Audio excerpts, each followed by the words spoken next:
começo o programa aqui trazendo uma pergunta. O que dói mais? Um incômodo físico, um machucado ou um incômodo emocional, que não deixa de ser um machucado também? Você sente culpa de vez em quando ou com uma frequência até exagerada? E sobre o perdão? Você consegue perdoar facilmente ou tem dificuldade? Será que a única saída seria carregar esse fardo emocional tão pesado? São temas importantes, né? Nós queremos trabalhar esses dois temas imprescindíveis aqui no programa hoje. Qualquer tipo de decepção emocional pode causar dores, sejam elas externas ou internas. E às vezes a gente carrega tantas mágoas, frustrações e culpas que acabam tornando a nossa mente e o nosso coração mais pesados do que eles deveriam ser. E o conhecimento sobre esses problemas emocionais pode te mostrar um novo remanejamento dessas dores emocionais no seu cérebro e alguns movimentos práticos podem ajudar você a se libertar dessas dores. O programa de hoje está especial porque nós temos aqui ninguém mais, ninguém menos que o Dr. César Vasconcelos para falar sobre culpa, perdão e saúde mental. Dr. César, bem-vindo, estou muito feliz. Bom estar aqui, né? A gente junto aqui de novo. Estou muito feliz porque hoje o nosso tempo vai ser estendido aqui. E isso é muito bom porque eu sempre ouço claramente, assisto claramente aqui e fico assim com aquele gostinho de quero mais. Então, vou matar um pouco da vontade hoje. Vou estender. Doutor César, culpa, perdão, são assuntos difíceis. Primeiro da gente assumir, né? E às vezes e na maior parte das vezes de lidar. Vamos ver o que a galera de casa das ruas, anda sentindo com relação à culpa. Será que eles estão guardando? Será que estão lidando da maneira certa? Ana Mintureta foi para as ruas para saber. Em algum momento da sua vida você se sentiu bastante culpada por alguma coisa que você fez? Sim, culpa de não ter tido tempo para acompanhar meus filhos na época que eles precisavam. Porque eu precisava trabalhar, eu precisava estudar. Não me lembro, mas eu acredito que sim. Já tive muita coisa que eu já senti muito culpada. Por quê?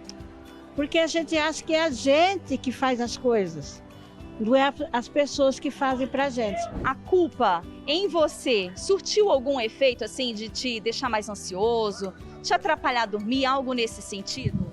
Sim. Atrapalhar dormir. Tipo, a gente fica pensando o tempo todo, né? Por que aconteceu aquilo? Qual o motivo, entendeu? Aí tira o sono da gente, atrapalha o pensamento da gente. Afetou o sono. Começou a dormir mal? Comecei a dormir mal, tomo até remédio para dormir agora. Qualquer trauma que você tenha, seja culpa ou remorso de alguma coisa, ele sempre vai estar ali junto. A ansiedade, quando vem a ansiedade, vem tudo isso junto. Por conta da ansiedade, eu comecei a ter alergia e acabei descobrindo alergias a alimentos que eu nem sabia. O que você chegou a fazer para tentar amenizar esse sentimento? Primeiro eu fiz uma autoanálise para saber se realmente aquilo eu estava criando dentro da minha cabeça ou se realmente estava acontecendo. Eu leio assuntos que falem em relação a isso para eu ver sobre a minha culpa e o que eu posso fazer para estar convivendo com isso, para que as coisas não venham a piorar, entendeu? Eu acho que eu tentando dormir, eu vou, esquecer um pouco o que está acontecendo. Eu procurei conversar com as pessoas que estão na minha volta, que é a minha família, né? E aí eu comecei a buscar ajuda de Deus. Que legal, que interessante, Dr. César. As pessoas lidam de maneiras diversas, mas todo mundo gostaria de resolver a questão da culpa.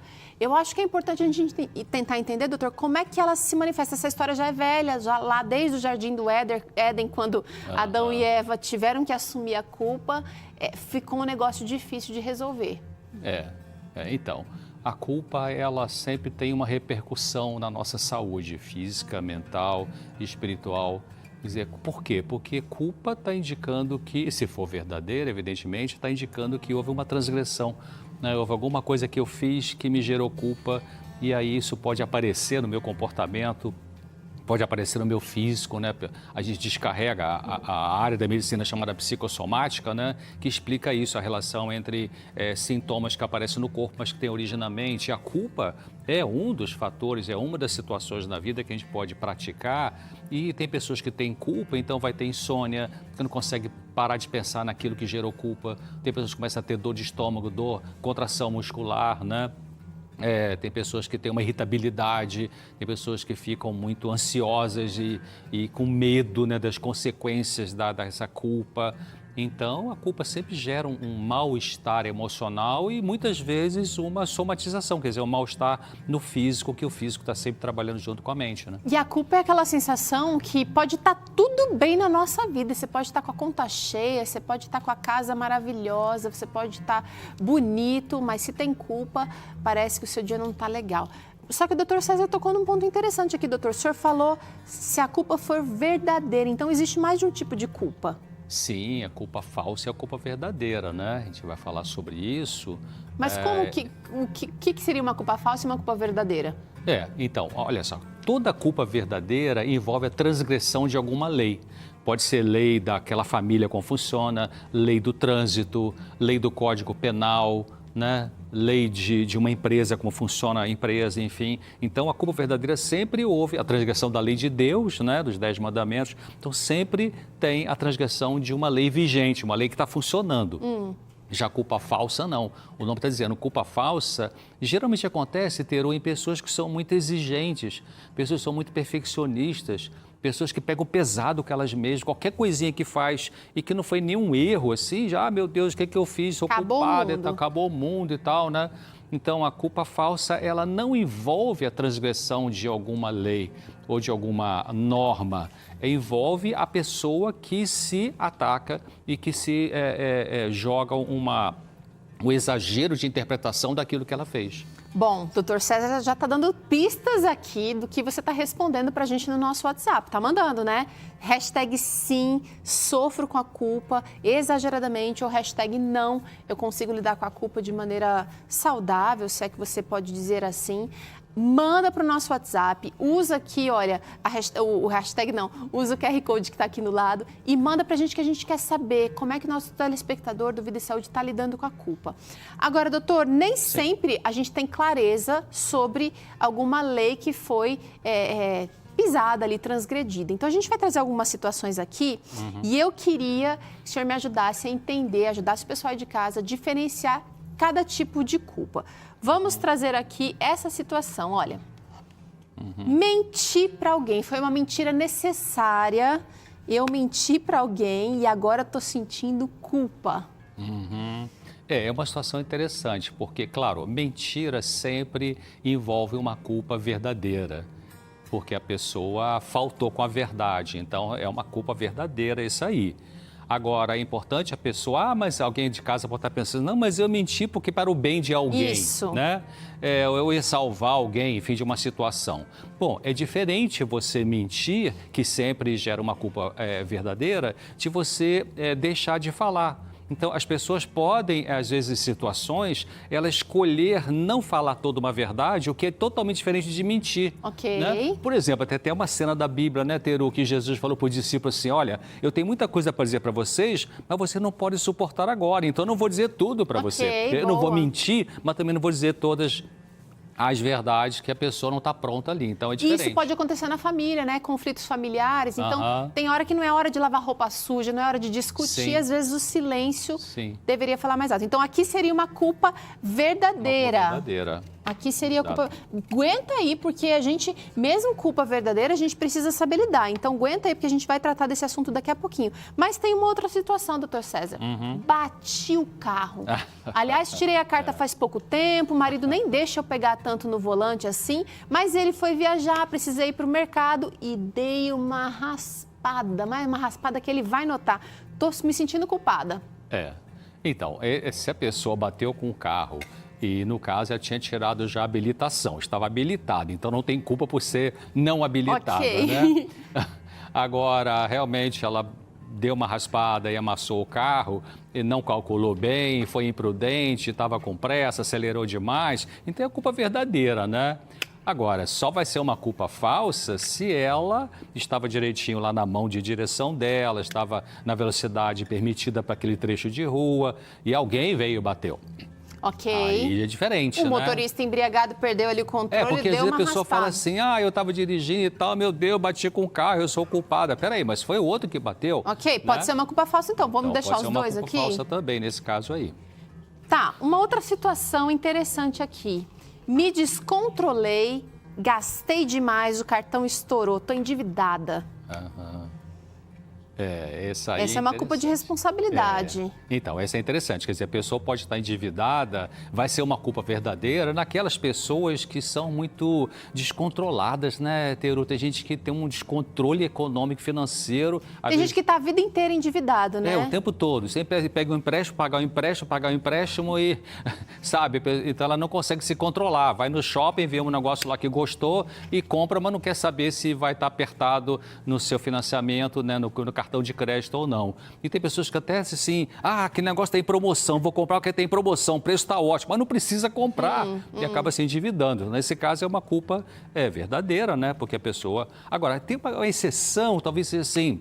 Vamos supor uma mãe, né, que está com um filho doente e tal, e aí precisa comprar um remédio, mas não tem, ela vai e se endivida para poder ajudar essa criança, e aí é diferente. Ok. Aí já não é uma culpa verdadeira. Claro, ela vai ter que ver como vai pagar isso depois. Eu estou Mas é diferente. percebendo que eu preciso analisar a motivação também da minha ação. A gente precisa analisar as leis morais, né, as leis divinas até, mas dependendo da motivação, pode ser uma culpa verdadeira ou falsa. Exatamente, exatamente. Vamos seguir para essa daqui, porque esses pensamentos aqui podem gerar culpa assim, não sou capaz, não sou inteligente, não vou dar conta, não tenho dado conta. Isso pode surgir, por exemplo, uma mãe que está aflita. A gente viu uma mãe falando, olha, eu gostaria de ter dado mais tempo, dedicado mais tempo para os filhos, mas precisava trabalhar. Mas em tempo, então, é interessante, porque a pessoa pode ficar dizendo isso para ela na cabeça dela, mas na verdade ela faz o melhor que ela pode, ela faz tudo que ela tem, condições físicas e emocionais, e ela, eu não sou capaz. Não, você foi capaz dentro do recurso que você tinha,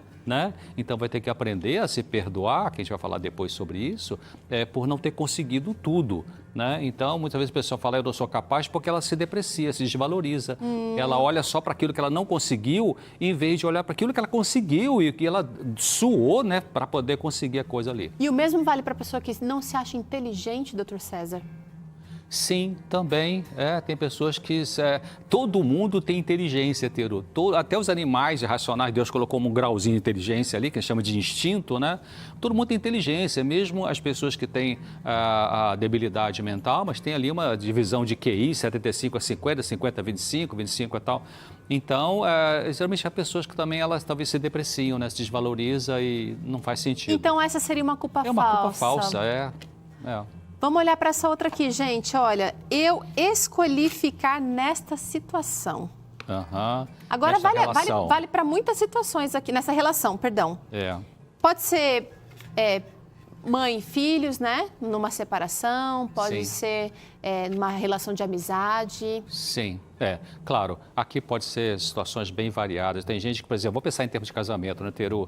Então, tem um casamento complicado, às vezes um marido meio agressivo, no sentido verbal, porque se for no sentido físico, é inadmissível. Aí realmente tem que tomar uma decisão aí.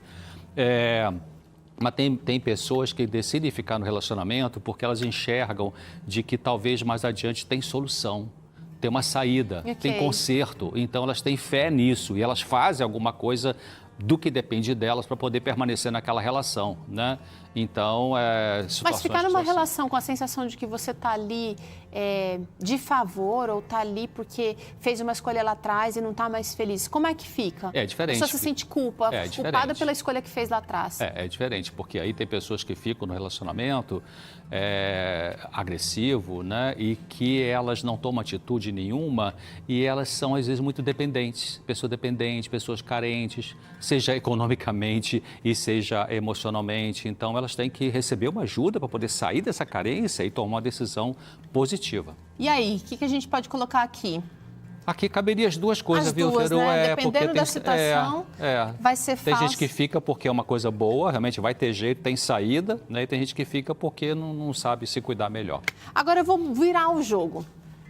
eu poderia ter feito mais pelo meu casamento, vou trazer a história da mãe de novo, poderia ter feito mais pelos meus filhos, poderia ter feito mais pela saúde de alguém, financeiramente.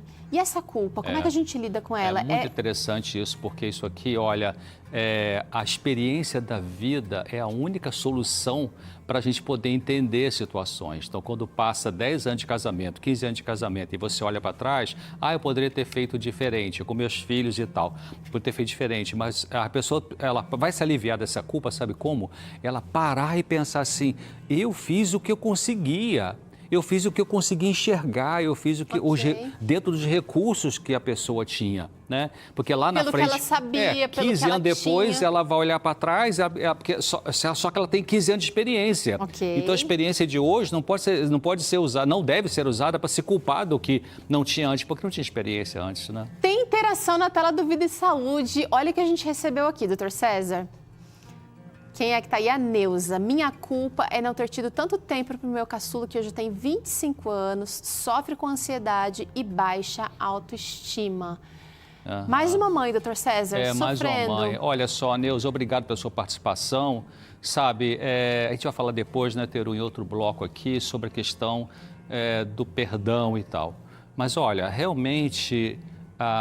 nada é de graça, né? Nada é de graça. Então, a gente tem que pensar isso, de que essa mãe não teve tempo mesmo, então realmente tem um preço a pagar. Agora, mais importante do que você fez com seu filho é o que ele faz com o que você fez, né? Então, também comece a pensar nisso, para você não se afundar numa culpa tamanho de um bonde, né? De que esse jovem também ele vai ter que aprender a perdoar essa mãe, aprender a aceitar a realidade na qual ele cresceu nessa infância, em vez de ficar só realmente jogando culpa sobre você. Ou se ele não joga a culpa, você também não fique fazendo isso consigo mesma, né? Então dá pra gente dizer que seria uma culpa ao mesmo tempo falsa ou verdadeira, dependendo da situação, Da situação, doutor? Exatamente. E eu tenho mais uma situação aqui que muita gente tem reclamado. Eu sei que é bem aberta essa questão, mas eu não sou feliz, eu não me sinto feliz. Eu tenho tudo, eu tenho um bom marido, eu tenho um bom trabalho, mas eu não me sinto feliz. Essa culpa aqui me parece mais uma culpa talvez falsa, de falta de compreensão, seria isso? Parece que chegou a interação sobre isso, doutor. Vamos ver. Tá chegando. Eu tô sabendo que tá no forno uma interação. A Gessiane Pinheiro, ela disse que sente muita culpa e se cobra por qualquer coisa. Tudo a deixa triste. O que dá para fazer para melhorar? Então, você falou que é muito amplo, realmente é muito amplo. Agora, eu arriscaria dizer mesmo, olha que eu já trabalhei 40 anos como psiquiatra, atendendo histórias, algumas cabeludas, né, de sofrimento, de muita dor. Mas mesmo nas situações que a pessoa viveu muita dor na vida dela, tem aspectos positivos. Nada é só dor, né? Embora, às vezes, algumas vidas parece que predomina a dor em algumas pessoas, algumas histórias, né? Mas, então, eu não sou feliz, eu diria que é uma situação falsa, porque olha só o fato, né? Você que acabou de mandar, eu não vi o nome agora direito ali na tela. Gessiane. Então, Gessiane, olha, querida, pensa o seguinte, você está viva. Você mandou a mensagem para a gente que você está viva, olha que coisa maravilhosa, né? Então tem chance, Deus te dá a chance de você obter alívio dessa sensação desagradável, né? Então, olha, uma dica rápida, procure se concentrar naquilo da sua vida, olha para a sua vida, desde da infância até agora, né? E pense o seguinte, o que funcionou bem para você? O que Deus te deu? O que você teve de benefício? Pense mais nisso, em vez de você pensar naquilo que você não conseguiu, que não recebeu, que não ganhou. Doutor César, eu gosto muito disso e penso assim que nem a culpa falsa e nem a culpa verdadeira, elas geram produtividade. Enquanto a gente não resolver, porque tem culpa verdadeira, né? Não, eu tenho responsabilidade. Eu preciso trabalhar isso. Ou não, isso aqui é uma coisa que eu estou sentindo exageradamente. As duas coisas podem me gerar, assim, paralisação e também me impedir de crescer. Sim. É verdade, tem pessoas que ficam amarradas na culpa, como se você... Sabe aquelas morto. prisões antigas, né? Uma corrente com uma bola pesadona, né? Hoje é tornezeleira eletrônica, né? Mas naquela época não era assim, antigamente. Então, sim, olha, a solução para a culpa verdadeira é o perdão. O perdão, a gente vai falar sobre isso, né? Perdão de Deus, perdão de alguém, perdão de você com você mesmo, né? E, claro, não transgredir mais aquilo que você sabe. E a resolução da culpa falsa é você pensar, cara, eu estou me exigindo demais, eu estou pegando pesado comigo. Deixa eu ser, primeiro de tudo, amiga de mim mesmo. Legal. Isso não é desculpar o erro não, gente. Isso é aceitar.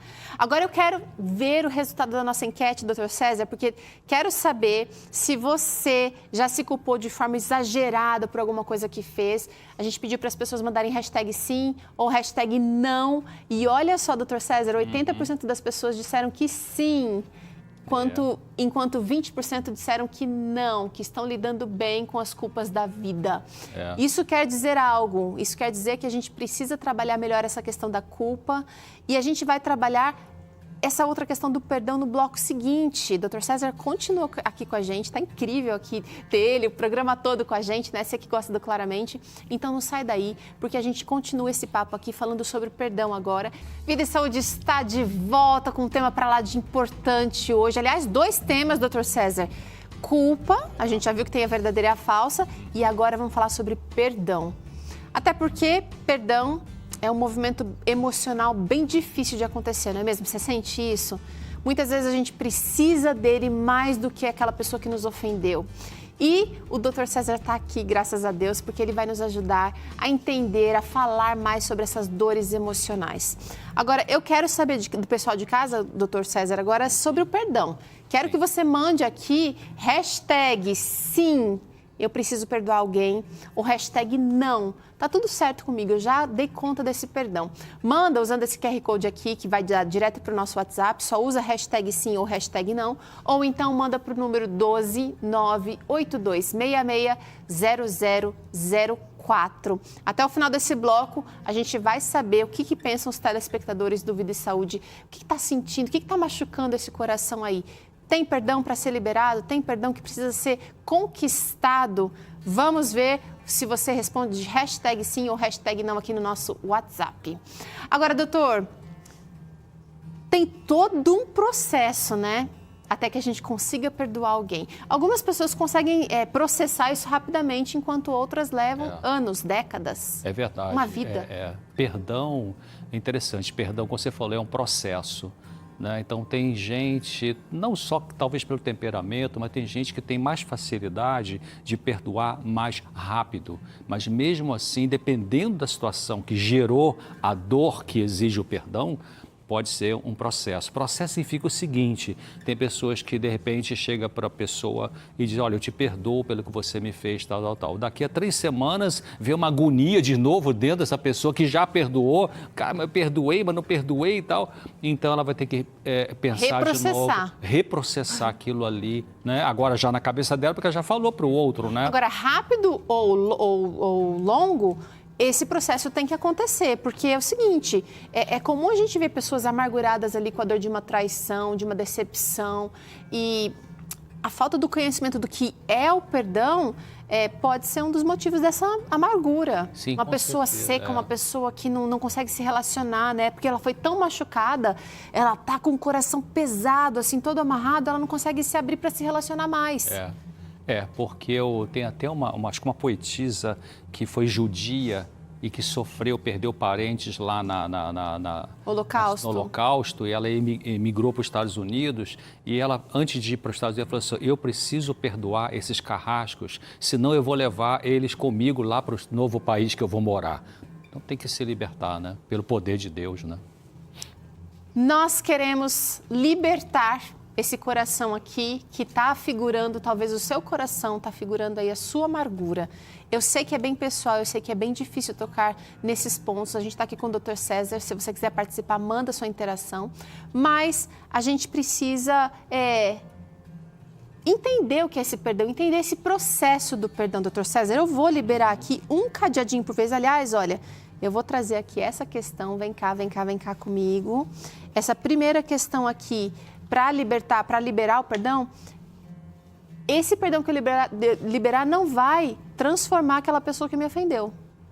Não necessariamente, porque pode acontecer 3 situações, Teru. Primeiro, você pede perdão à pessoa e vai ter uma pessoa que vai falar assim, poxa, que bobagem, eu não estava nem pensando mais nisso, uma pessoa que já estava resolvida dentro dela. Uma segunda situação, você vai pedir perdão a alguém e essa pessoa fala assim, eu estava te esperando já por 10 anos para você chegar e me pedir perdão. Tal. E tem outra pessoa que você vai pedir perdão e ela vai falar assim, não te perdoo, não quero saber. Mas não importa a reação do outro, o importa é que você tomou iniciativa e você foi lá e fez a sua parte de pedir o perdão. Essa chave é importantíssima, doutor César. Eu não posso depender da reação do outro, eu preciso tomar a minha atitude. Primeira amarra está sendo solta aqui. Vamos seguir para a próxima. Mais um item do processo do perdão. Olha esse aqui, gente. Perdão não é vingança. Exatamente. Vingança é quando eu pego com as minhas mãos a solução daquilo que me machucou e muitas vezes eu vou usar violência, né? Vou usar violência pela palavra, vou usar violência física, né? Então, pagar o mal com o mal e me sentir aliviado. Isso não é perdão. Não é. E nunca vai aliviar a pessoa. Quer dizer, quem paga o mal com o mal não vai ter alívio, né? Claro, vai ter que fazer muito esforço para botar a sensação de alívio na consciência, mas a culpa por baixo da consciência, né? E tem pessoas que conseguem isso porque são pessoas que têm transtorno de personalidade, né? Doutor, mas não é vingança. A vingança sempre tem que estar na mão de Deus. É o único ser que consegue fazer justiça no sentido de vingança de maneira apropriada. Vai dar recompensa. A Bíblia fala isso, vai dar recompensa de cada um. Mas você não precisa se vingar, olha só. Isso não é para você. Mais uma amarra sendo solta aqui. Vamos ver mais um item do processo do perdão? Vem comigo aqui, porque esse aqui, olha, o perdão não é merecimento. Muitas vezes a gente vai precisar perdoar sem a pessoa merecer. Sem a pessoa merecer. É o caso de estupros, né? É o caso de holocausto. Porque tem uma diferença, Teru e o pessoal de cá, tem uma diferença entre merecer e necessitar. Quer dizer, o perdão, se alguém me fez mal e está sentindo uma culpa grande, ela necessita do perdão, né? Meu, para ela poder ter paz no coração dela, né? Então, o perdão não é merecimento, se a gente pensar até no sentido espiritual também, quer dizer, nós não merecemos o perdão de Deus, nós precisamos desse perdão.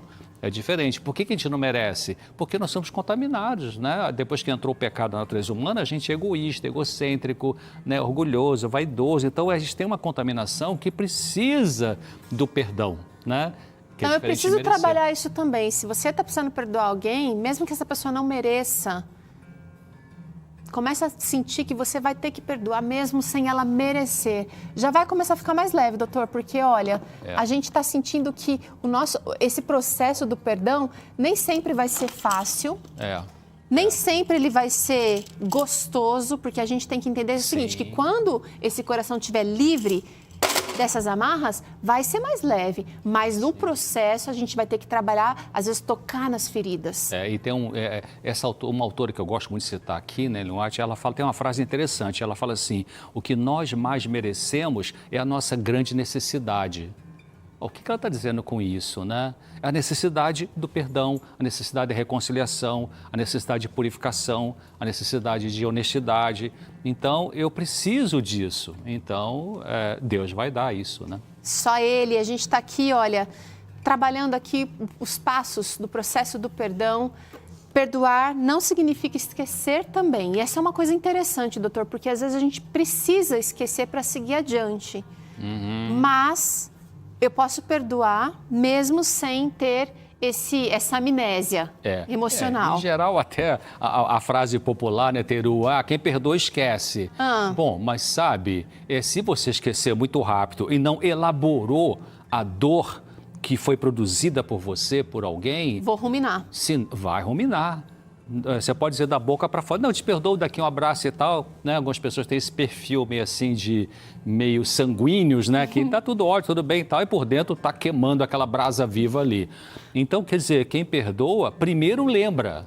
Lembra como assim? Lembra, pensa na situação. Digere o fato. Digere, sente aquela dor, sente a raiva, sente o ressentimento, sente isso e aí começa a pensar, mas espera aí, eu vou ficar mantendo isso na minha cabeça? Não, acho que eu posso perdoar, Deus me ajuda a perdoar, então ela perdoa. Aí depois esquece. Ok. Mas primeiro ela elaborou o necessário para realmente viver o processo verdadeiro de perdão. Porque perdoar, doutor César, não é minimizar, de repente, o que aconteceu de grave.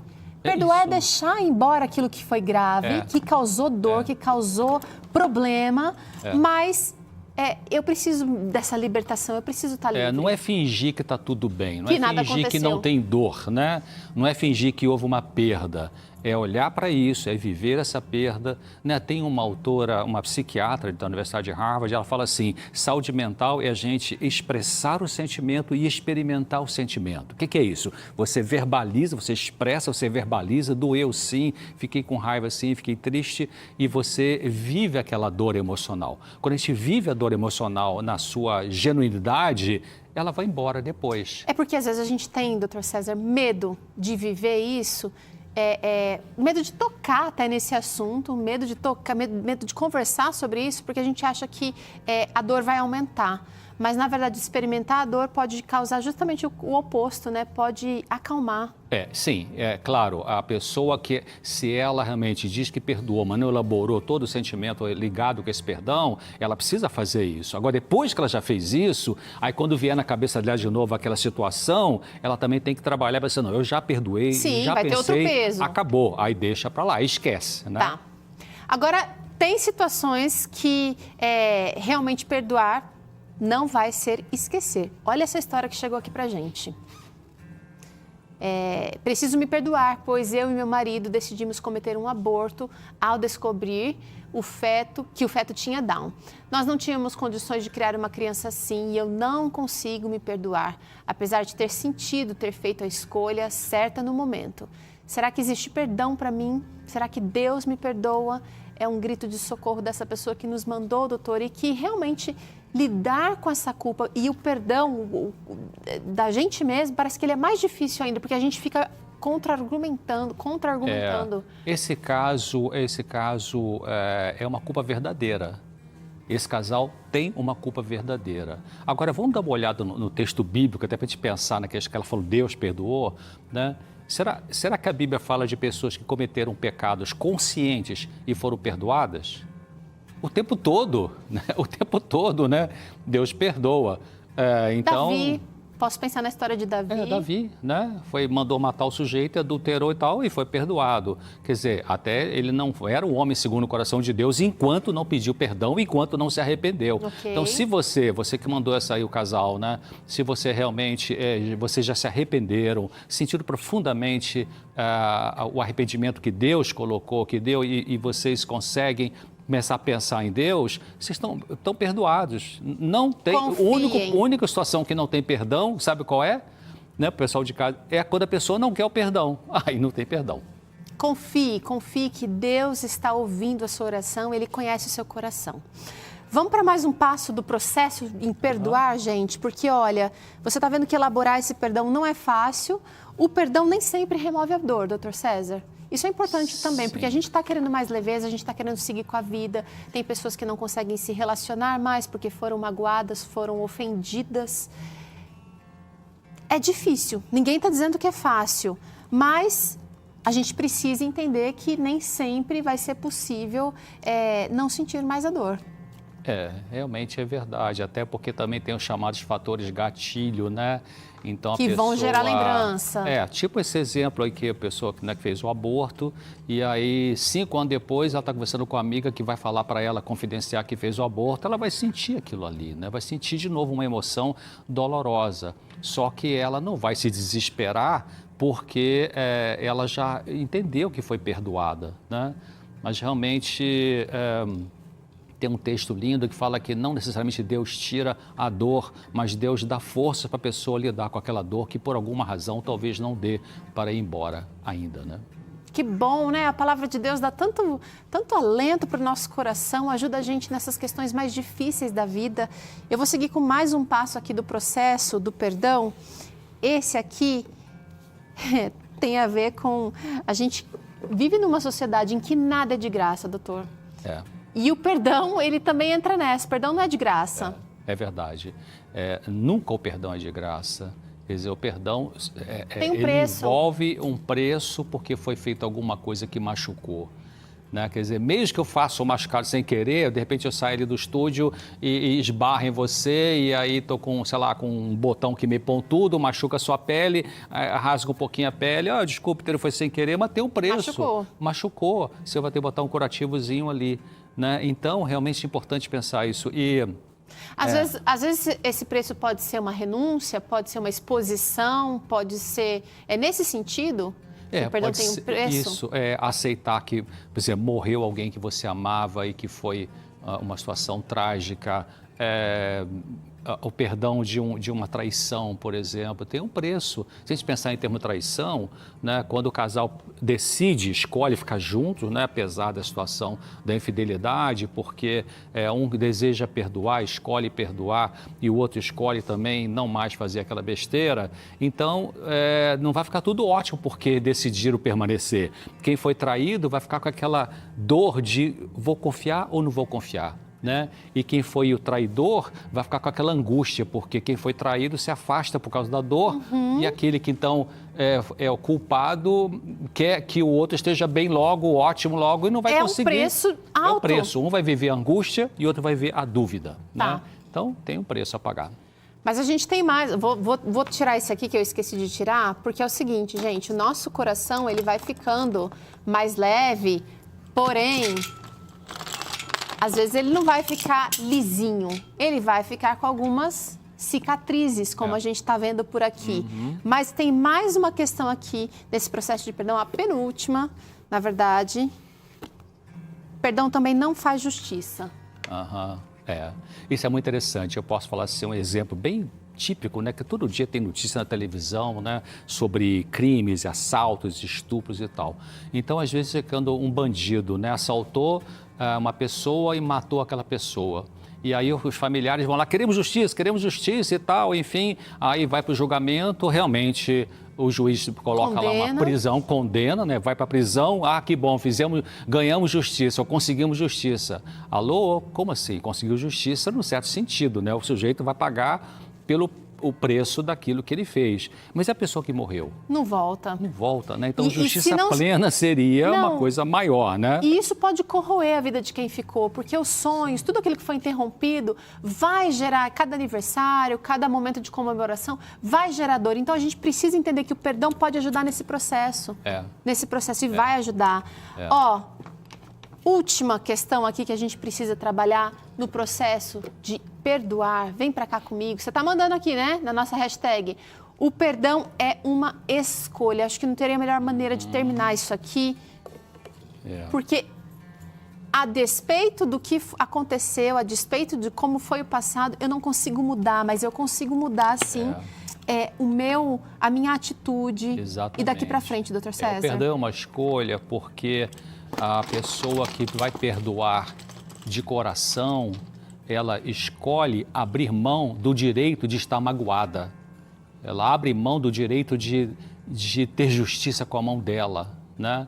E eu diria, viu, Teru, em algumas situações da vida, isso só é possível pela graça de Deus, né? Situações de estupro, de violências graves, sabe? Perdoar um indivíduo que matou seu filho, né?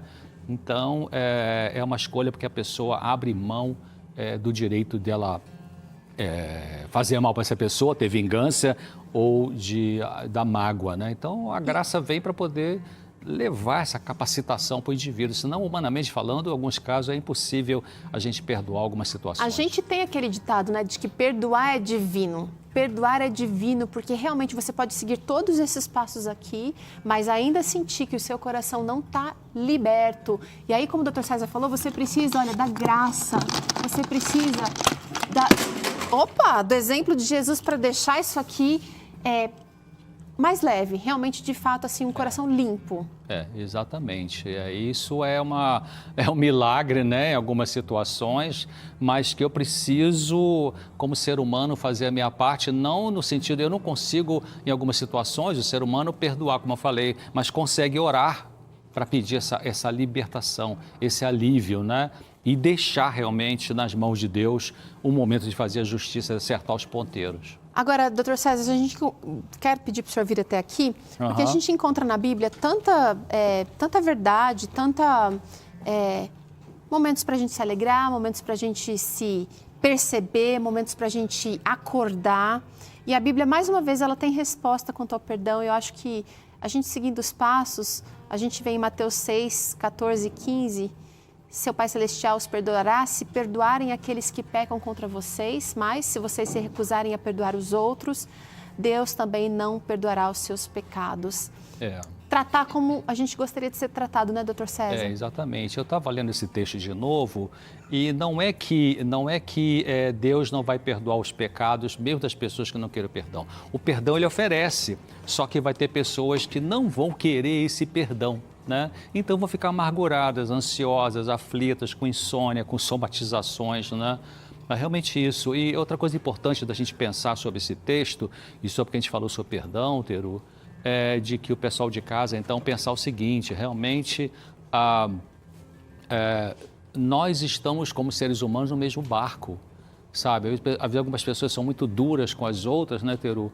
E se esquece de que ela também é humana, que ela também falha, que ela tem defeitos. Vai tropeçar, vai pisar no pé de alguém de vez em quando. Então, quer dizer, a gente precisa de misericórdia, porque misericórdia você dá e você recebe. Então, esse texto mostra isso. O Pai Celestial usou de misericórdia para com você, então você também vai usar de misericórdia para com outra pessoa.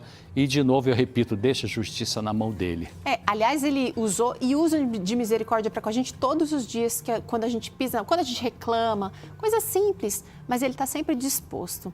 Agora, doutor César, chegou mais interação aqui no Vida e Saúde, que eu quero trazer na nossa tela agora. Quem é que está aí? A Delma Brandão. Ela disse o seguinte: amo o doutor César. Ele me ajudou muito a perdoar algumas pessoas erradas que passaram na minha vida. Glória a Deus, eu estou livre. Todo o meu respeito e carinho ao doutor. Quem está mandando aqui é a Delma. Olha, doutor, que legal, que bom legal, saber que Delma. você participou desse processo. Muita É. gente está mandando aqui, olha, falando sobre como esse programa vem ao encontro das necessidades das pessoas. Nós temos que perdoar diariamente o governo, às vezes, né, que não dá aquilo que a gente investe através dos impostos, mas pessoalmente a gente tem que perdoar o tempo inteiro também, doutor César. O tempo todo, porque o tempo todo a gente tem a natureza pecaminosa, como a gente chama, né? E a necessidade de correção. Quer dizer, o amadurecimento dura a vida inteira, né? E enquanto não amadurece, no processo de amadurecer, a gente erra aqui, erra ali. Então, o perdão é para sempre também, né? Até Jesus voltar, e aí realmente a gente vai parar de fazer algumas coisas que machucam os outros, ou os outros de nos machucar, e aí não vai precisar mais perdão. Mas, por enquanto, a gente... E que bom, viu, Delma? Fico contente que você tenha realmente vivido essa situação de receber o perdão de Deus e agora você consegue ter paz no teu coração. Quanto crescimento, é tão legal ver a Delma falando, expressando, na verdade, o que muitas pessoas têm assistido Vida e Saúde e sentem no coração. Esse processo é doloroso, mas gera crescimento, gera em você uma pessoa melhor, uma pessoa que também aprendeu a perdoar, mas vai aprender a olhar para o outro de maneira mais empática, de maneira mais misericordiosa. Agora, doutor César, a gente quer saber o resultado dessa enquete que a gente trouxe no começo desse bloco. A gente queria saber se você precisa perdoar alguém, mas não consegue. Vamos ver o que a galera respondeu, sim ou não. Olha, muita gente, 46% disse que sim, precisa perdoar, e 53,8% disse que não tem necessidade de perdoar. Legal. Tem um bom índice aí. Então, você que respondeu dizendo que precisa perdoar, então, primeiro passo você já deu. Você respondeu a enquete porque percebe que precisa perdoar. O primeiro passo de qualquer cura é perceber que tem uma doença. Nesse caso, você percebe que tem uma culpa aí que precisa perdoar, ou tem uma pendência que precisa perdoar. O segundo passo comece a orar sobre isso, né? Eu sugiro essa questão: Deus, me dê capacidade de perdoar aquela pessoa que sozinho eu não tenho condições. Então, coloque isso em oração, né? E em algum momento você também vai decidir, e decidir pela razão, viu, Teru? O que comanda a nossa vida no sentido de um bom destino é o que você pensa e o que você escolhe. Não se deixe levar pela emoção. Se for pela emoção, talvez você vá ficar com amargor o tempo todo predominando. Então, é isso aí. Perdoe. Doutor César, quero te agradecer aqui. A gente vai fazer um intervalo rapidinho e Na volta, a gente vai oferecer uma oportunidade para as pessoas aprofundarem mais sobre esse assunto necessário. A gente já percebeu aqui que talvez você estudando sozinho aí no silêncio da tua casa, no silêncio do teu escritório, você consiga compreender um pouquinho mais esse assunto do perdão tão importante. Agora, doutor, a gente viu aqui nesse programa que muitos casos não vão ser solucionados pelo perdão, mas a gente pode viver melhor, mesmo sem a solução daquele problema gigante. A gente pode ter o coração tranquilo de que Deus está cuidando de tudo, de que Ele vê tudo e Ele pode dar a paz e dar também o caminho para a gente seguir aqui. Exatamente. Você sabe que eu vou falar para o público de casa, eu gosto de um texto bíblico, Teru, que é o Salmo 119, 50. Depois você vê na sua Bíblia. Salmo 119, 50, que diz assim: o que me consola na minha angústia é que a tua palavra me vivifica.